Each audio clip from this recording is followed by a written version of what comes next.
Now, as the dust settles following the hotly contested by-elections held across various electoral areas in the country, the results are already reshaping the political landscape. While some parties strengthened their hold, others stumbled, delivering a mixed verdict on the support for the current government ahead of the 2027 elections. Our reporter Chebet Birir assesses which parties gained momentum and evaluates the performance of the united opposition against the broad-based government across Mbeere, Malava, Kasipul, Magarini, Banisa and Ugunja constituencies. Were tallied late last night. A number of high-stake races delivered decisive outcomes, with the ruling United Democratic Alliance UDA and the opposition Orange Democratic Movement ODM securing key victories in their respective strongholds. In Mount Kenya's hotly contested seat of Mbeere North, Leonard Muthende of UDA emerged victorious, clinching the seat with 15,802 votes against Newton Kariuki of the Democratic Party DP, who garnered 15,308 votes. The narrow margin of 494 votes in the tightly contested race signals friction and fragile support ahead of the 2027 general election. In Nyanza's Kasipul constituency, Boyd Were of ODM, now in broad-based government, won the MP seat with 16,819 votes, pulling ahead of the independent candidate Philip Nation Aroko, who had 8,476 votes. The by-election was called following the murder of the previous MP Charles Ongondo Were in April 2025. Boyd Were is the son of the late MP. In Malava, a tense contest marred by violence saw UDA's candidate David Ndakwa edge out his main rival by a thin margin of 354 votes. Seth Panyako of DAPK had 20,210 votes, while Ndakwa won with 21,564 votes.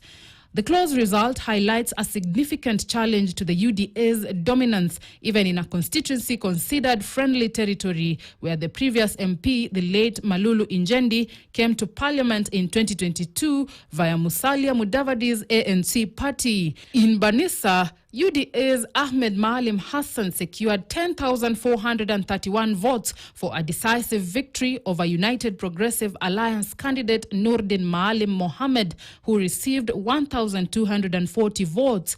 This outcome marks Ahmed Maalim Hassan as the first member of parliament elected on a UDA ticket from Mandera County. The seat was left vacant after the death of UDM's Kulo Maalim Hassan, who died in a road accident in March 2023. In Magarini, ODM candidate Harrison Kombe Garama regained his seat with 17,909 votes against Democracy for Citizens Party candidate Stanley Karisa Kenga, who had 8,907 votes. Harrison Kombe was initially declared the winner of the August 2022 general election on an ODM ticket with a very narrow margin of just 21 votes over his rival Stanley Karisa Kenga. For those who doubted ODM, they thought that Baba had gone and so had the party.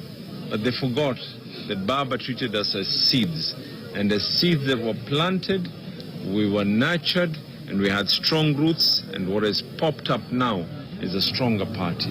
Elsewhere in Ugunja, ODM's Moses Omondi Okoth secured the seat with 9,447 votes, affirming the party's dominance in its traditional strongholds. The UDA candidate Maurice Ngonga finished a distant third with just over 1,000 votes, highlighting the difficulty the ruling coalition faces in penetrating core opposition strongholds. Meanwhile, the UDA-ODM coalition, which forms the broad-based government, has performed relatively well, winning several seats in the by-elections.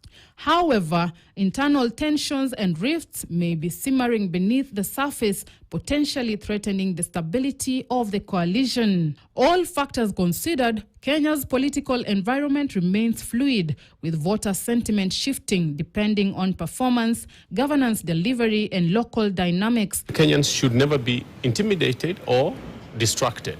We are voting. It is voting, and then after voting, we are counting the votes.